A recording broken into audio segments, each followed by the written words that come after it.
Hello बच्चों, स्वागत है आप सभी का आज के एक और नए लेक्चर वीडियो में। स्वागत है आप सभी का हमारे इस शानदार platform learn with Ashish sir में।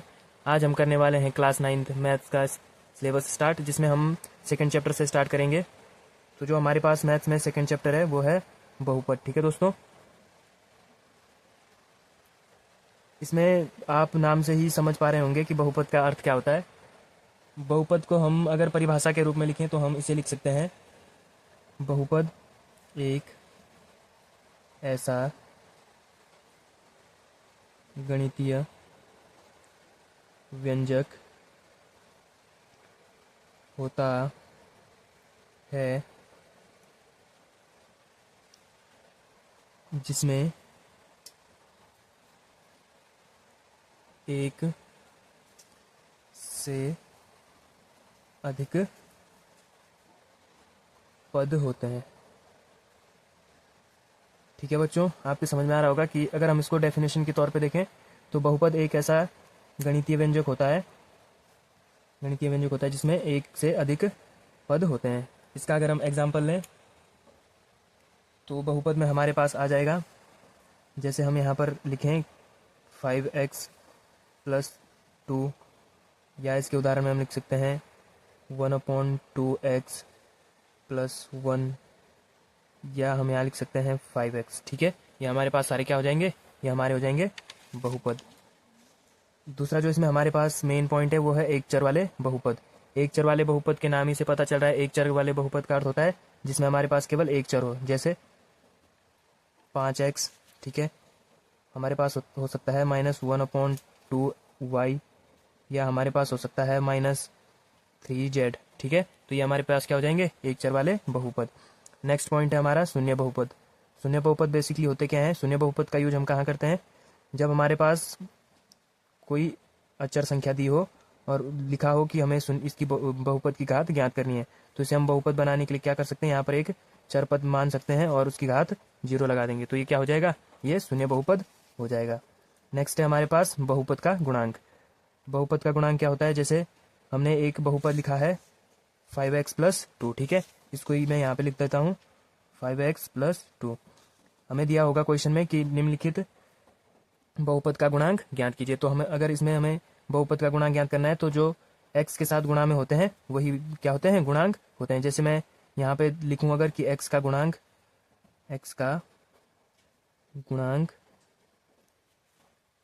क्या होगा, ठीक है, तो इसमें हमारे पास x का गुणांक क्या हो जाएगा, x का गुणांक हो जाएगा 5। और इसमें अगर हम दूसरा उदाहरण लें तो जैसे हमारे पास है -3x + 2 + 5x, तो इसमें हमारे पास आ जाएगा कि x के गुणांक लिखिए। तो जो हमारे पास, इसको हम x² कर देते हैं, यहाँ पे x का गुणांक होगा -3, हमें चिन्ह का भी ध्यान रखना होगा, और जो x² का गुणांक होगा वो होगा 5। ठीक है, इतनी बात समझ में आ गई हो तो हम आगे बढ़े। आपके पास जो इस चैप्टर में हमें दे रखी हैं वो है तीन प्रकार की सर्वसमीकाएं, जिसमें पहली सर्वसमीका है x + y का होल स्क्वायर। ये आपको याद कर लेनी है क्योंकि हमें पाठ में आगे काम आएंगी। तो x + y का होल स्क्वायर इक्वल्स टू होता है x² + y² + 2xy। ठीक है, और जो हमारे पास दूसरी समीकरण दे रखी है x - y का होल स्क्वायर, इसको भी सेम ही खोलेंगे, ये हो जाएगा x² + y² - 2xy। कहीं कहीं पे आपके पास ये दे रखा होगा कि x² + 2xy + y², और उसी फॉर्म में अगर इसको लिखें तो ये हो जाएगा x² - 2xy + y²। ठीक है, और जो हमारे पास में तीसरा जो इम्पोर्टेंट सर्वसमीका है वो है x + y और x - y। तो ये हमारे पास क्या हो जाता है, ये हमारे पास हो जाता है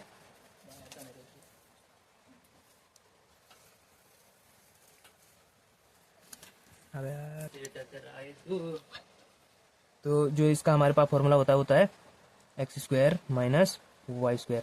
जो किताब में दे रखा है दोस्तों वो होगा कि x² - y² का फॉर्मूला लिखिए, तो ये होगा x + y और x - y। ठीक है, ये फॉर्मूले दो प्रकार से लिखे जाते हैं। ठीक है दोस्तों, अब चलते हैं हम नेक्स्ट सीधे क्वेश्चन पे। पहले हम देखेंगे जो किताब में उदाहरण दे रखा है उसको सॉल्व करेंगे। उदाहरण में बोला गया है नीचे दिए गए प्रत्येक बहुपद की घात ज्ञात कीजिए। ठीक है, जो हमारे पास ये बहुपद दिया हुआ है इसकी हमें क्या करनी है, घात ज्ञात करनी है। तो बहुपद की घात ज्ञात करने का जो सबसे सरल तरीका होता है वो क्या होता है कि जो बहुपद में हमारे पास चर पद है उसकी जो सबसे अधिकतम घात होगी वही हमारे बहुपद की घात हो जाएगी। ठीक है, तो हम इसको अगर सॉल्व करें तो हम यहाँ लिखेंगे क्या,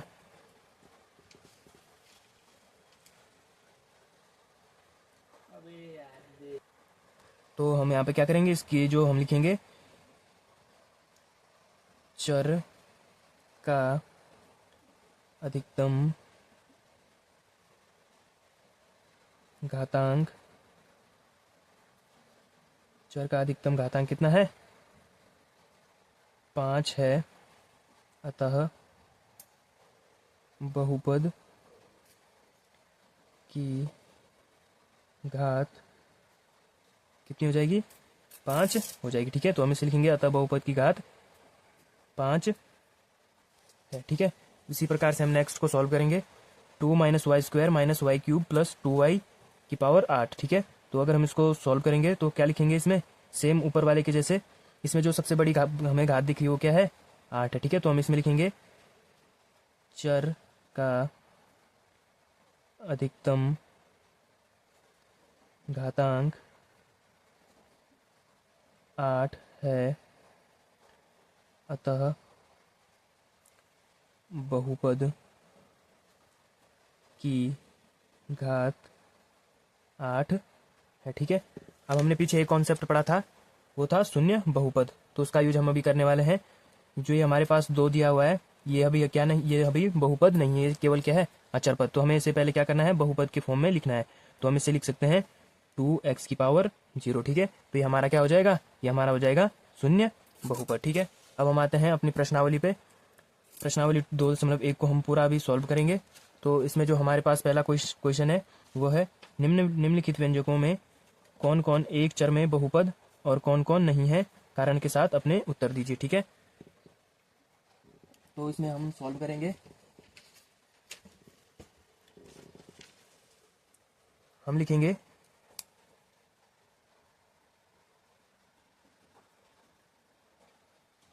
व्यंजक 4x square plus 3x plus 7 में केवल, साथ में क्या लिखेंगे, साथ में केवल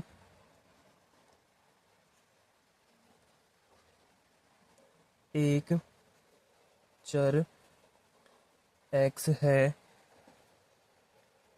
जिसकी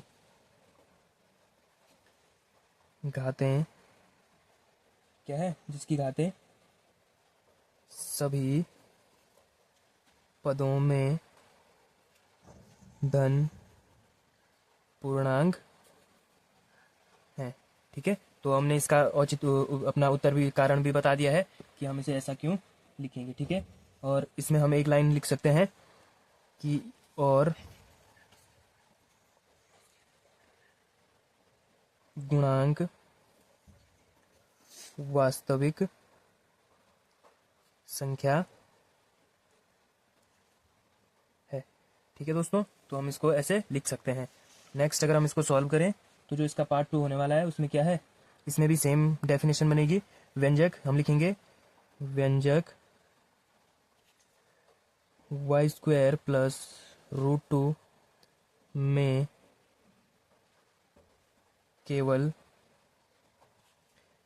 एक चर y है जिसकी घातें सभी पदों में धन पूर्णांक है। ठीक है, इसमें हम क्या लिखेंगे, जिसकी सभी घातें धन पूर्णांक है और गुणांक वास्तविक संख्या है। ठीक है, तो ये हमारा सेकंड पार्ट हो गया कंप्लीट। अब हम चलते हैं थर्ड पार्ट की ओर। जो क्वेश्चन का थर्ड पार्ट है वो है 3√t प्लस t√2। ठीक है, तो इसमें हम क्या लिखेंगे, इसमें हम लिखेंगे जैसा हमने पिछले क्वेश्चन में लिखा था, व्यंजक 3√t प्लस t√2 में केवल एक चर t है जिसकी घातें सभी पदों में धन पूर्णांक नहीं है। आप देख सकते हैं यहाँ पे इसकी कोई भी घात क्या है, धन पूर्णांक नहीं है। ठीक है, जो हमारा नेक्स्ट पार्ट है उसमें है देखा हमारे पास y प्लस वाई नहीं 2/y। ठीक है, इसको अगर हम और सॉल्व करते हैं तो ये हो जाता है हमारे पास y प्लस 2y-1। ये कैसे हुआ, जो ये हमारे पास y है ये अभी क्या है, बटे में है। ठीक है, ये हमारे पास ऐसा है। तो अगर हम इस y को हमें ऊपर ले जाना है तो हम क्या कर सकते हैं, इस 2 को ऐसे रहेंगे और ये बटे का कहाँ जाएगा, गुणा में।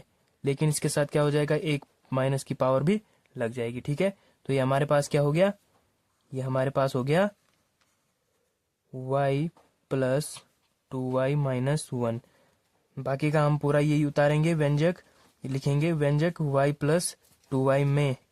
ठीक है, व्यंजक y प्लस 2y में या y प्लस 2y की पावर -1 केवल एक में केवल एक चर y है जिसकी घातें सभी पदों में धन पूर्णांक नहीं है। मतलब यहाँ आप देख सकते हो इसकी घात जो है वो क्या है, -1, और जो -1 है वो धन पूर्णांक नहीं है। ठीक है, तो ये हमारा हो गया।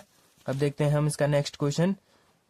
इसका नेक्स्ट पार्ट है x की पावर 10 प्लस y की पावर 3 प्लस t की पावर 50। ठीक है, तो इसमें आपको देखने से ही पता चल रहा होगा कि हमारे पास क्या है, एक चर में बहुपद नहीं है। ये क्या है, ये हमारे पास एक से ज्यादा पद है। ठीक है, तो हम क्या कहेंगे, ये एक चर में बहुपद ना होके क्या है, ये 3 चर में बहुपद है। ठीक है, और इसकी जो घातें हैं वो सभी क्या है, धन पूर्णांक है। ठीक है, तो जो हमारा नेक्स्ट क्वेश्चन है अब हम उसकी ओर बढ़ते हैं। नेक्स्ट क्वेश्चन है निम्नलिखित में से प्रत्येक में x² का गुणांक ज्ञात कीजिए। ठीक है, तो इससे पहले हमने एक कॉन्सेप्ट सीखा था कि गुणांक क्या होता है, तो उसका हम यूज करने वाले हैं। ठीक है, तो हम इसको जल्दी से सॉल्व करते हैं। इसमें 2 प्लस x² प्लस x, तो हमें क्या पूछा गया है कि x² का गुणांक ज्ञात कीजिए। तो हम क्या लिखेंगे यहाँ पर, x² का गुणांक बराबर, x² के गुणा में यहाँ पर कुछ भी नहीं है तो हम क्या, यहाँ पर अगर 1 से गुणा करते हैं तो वही आता है। तो जिसकी गुणा में कुछ ना हो उसकी गुणा में हमेशा 1 होता है, और उसको हम विद साइन के साथ लेते हैं, मतलब चिन्ह के साथ लेते हैं। तो हमारे पास यहाँ है 1। ठीक है, तो हमने यहाँ लिख दिया 1। नेक्स्ट पार्ट है 2 माइनस x² प्लस x। इसमें x² का गुणांक क्या आ जाएगा, हम लिखेंगे x² का गुणांक, तो ये आ जाएगा हमारे पास -1। ठीक है, और हमारे पास इसमें आ जाएगा x² का गुणांक। ठीक है, तो हमें क्या आएगा, इसमें x² का गुणांक क्या आएगा, आपको जो ये π/2 लिखा हुआ है इसको देख के घबराना नहीं है, आपको सिर्फ इतना देखना है कि x के साथ गुणा में क्या है। तो जो x के साथ गुणा में होगा वो उसका क्या हो जाएगा, गुणांक हो जाएगा। ठीक है, और नेक्स्ट पार्ट है इसका √2x-1। तो इसमें x² है ही नहीं, तो हम इसमें क्या कर, x² का गुणांक निकाल नहीं सकते हैं। तो आप यहाँ लिख सकते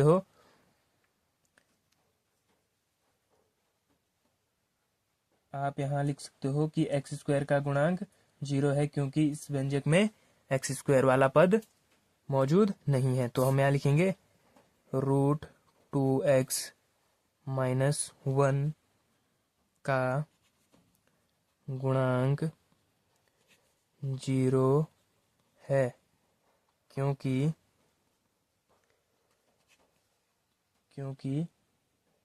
क्या लिखेंगे, क्योंकि इस व्यंजक में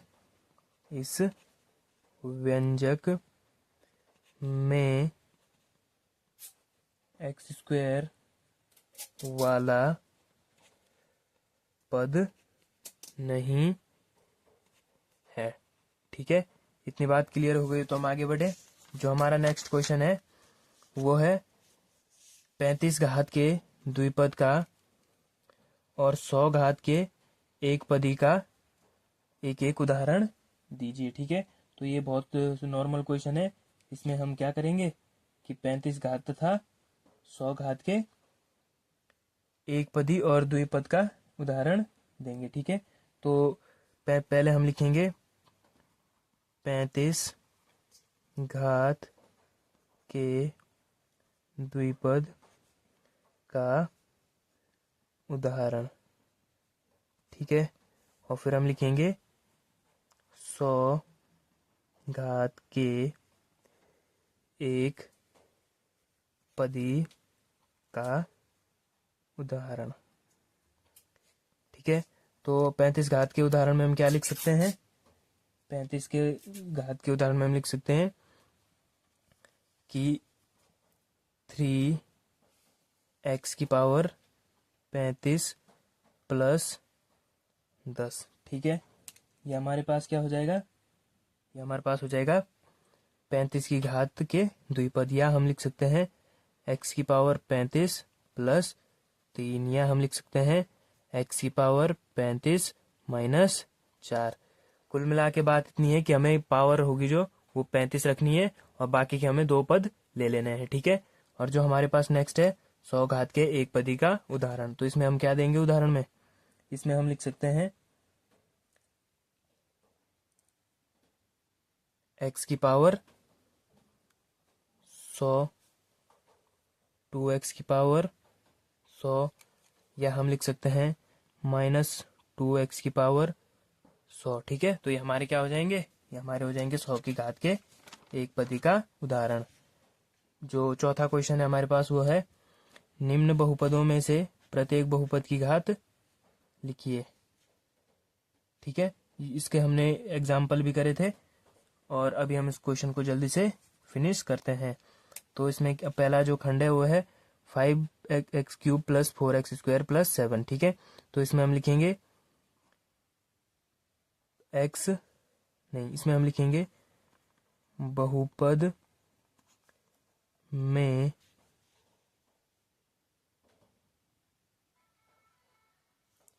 नहीं, इसमें हम लिखेंगे व्यंजक में बहुपद की घात। ठीक है, तो इसमें सबसे बड़ी घात तो देखनी है हमें। सबसे बड़ी घात है, क्या है सबसे बड़ी घात, इसमें जो सबसे बड़ी घात है हमारे पास वो है 3। तो ठीक है, तो इसमें बहुपद की घात क्या हो जाएगी, इसमें बहुपद की घात हो जाएगी 3, और इसमें बहुपद की घात क्या हो जाएगी, इसमें बहुपद की घात क्या हो जाएगी, बताइए जल्दी से। व्यंजक में बहुपद की घात, तो व्यंजक में बहुपद की घात सबसे बड़ी घात कितनी है, 2, तो हम इसमें लिख सकते हैं 2। ठीक है, अब हम नेक्स्ट वाले में देखते हैं। इसमें है 5t माइनस रूट 7। ठीक है, 5t माइनस रूट 7।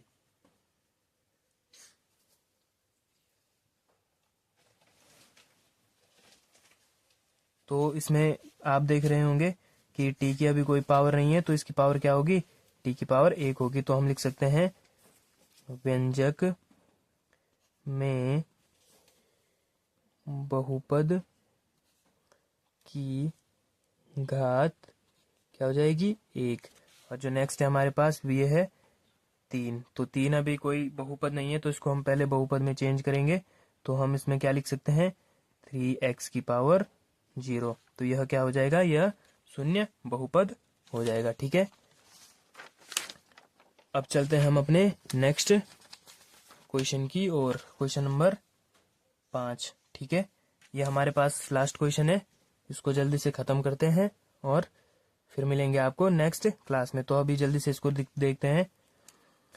बताइए कि निम्नलिखित बहुपदों में कौन कौन बहुपद रैखिक हैं, कौन कौन द्विघाती हैं और कौन कौन त्रिघाती हैं। तो पहले हम समझते हैं रैखिक द्विघाती और त्रिघाती होता क्या है। तो रैखिक में हमारे पास क्या आता है, रैखिक बहुपद में जिसमें बहुपद की घात क्या हो, एक हो। ठीक है, वो हमारे पास क्या आते हैं, रैखिक बहुपद। जैसे x की घात यहाँ पे एक होगी, यहाँ पे एक होगी और यहाँ पे लिख सकते हैं हम 2x + 3। तो इसमें भी क्या हो जाएगी, घात एक हो जाएगी।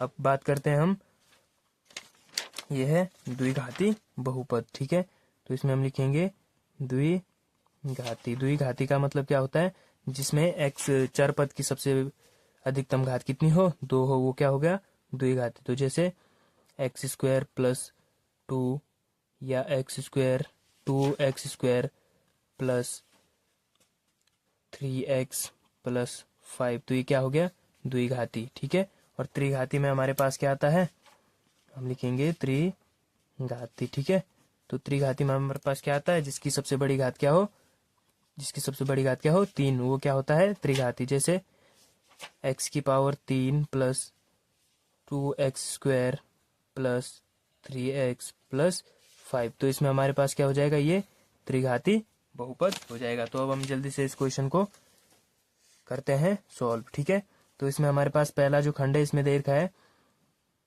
x² + x। ठीक है, तो इसमें आप जल्दी से कमेंट करके बताओ ये कौन सा है, ये रैखिक है, द्विघाती है या त्रिघाती है।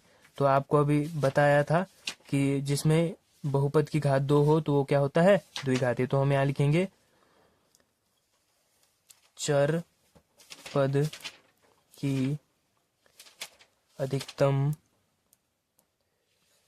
घात 2 है, अतः बहुपद द्विघाती है। ठीक है, और नेक्स्ट खंड है इसका x - x⁻3। इसमें भी आपको देखने से ही पता चल रहा होगा, तो हम इसमें लिख सकते हैं चर पद की अधिकतम घात 3 है, अतः बहुपद त्रिघाती है। ध्यान देना है हमेशा कि हमें क्या करना है, सबसे बड़ी घात को देखना है। ठीक है, बाकियों से हमें कोई लेना देना नहीं है। जो नेक्स्ट पार्ट है इसका वो है y + y² + 4। तो इसमें हमें देखना है सबसे बड़ी घात कितनी है, 2। तो हम इसमें लिख सकते हैं अतः बहुपद क्या है, द्विघाती है। ठीक है, और जो नेक्स्ट पार्ट है वो है 1 + x। इसमें आपको देख रहा होगा कि x की कोई भी पावर नहीं है, तो हम इसको एज्यूम करते हैं इसकी पावर 1 है। ठीक है, क्योंकि अगर हम x की पावर 1 लें तो भी हमें वही वैल्यू मिलेगी। ठीक है, तो हम इसमें लिख सकते हैं अतः बहुपद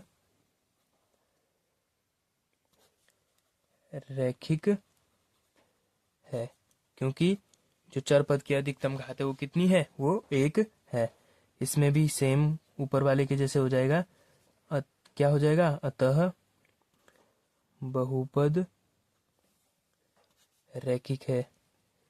रैखिक क्यों है, क्योंकि इसमें जो चर पद है उसकी अधिकतम घात कितनी है, 1। ठीक है, जो नेक्स्ट है वो है r²। इसमें भी देखने से पता चल रहा है कि चर पद की सबसे अधिकतम घात कितनी है, 2 है। तो ये क्या है, ये द्विघाती बहुपद है। ठीक है, ये क्या है, द्विघाती बहुपद है। और जो इसका लास्ट पार्ट है वो है 7x³। इसमें देखने से पता चल रहा है किसमें चरपद की सबसे अधिकतम घात कितनी है, 3। तो इसमें हम क्या लिखेंगे, यह त्रिघाती बहुपद है। ठीक है, तो ये हमारी पहली प्रश्नावली होती है यहाँ पे खत्म। और मिलते हैं आपको नेक्स्ट क्लास में, जिसमें हम प्रश्नावली 2.2 को सॉल्व करेंगे। चैनल को सब्सक्राइब करें, शेयर करें और एक प्यारा सा कमेंट करें। ठीक है, मिलते हैं आपको नेक्स्ट क्लास में, तब तक के लिए बाय बाय।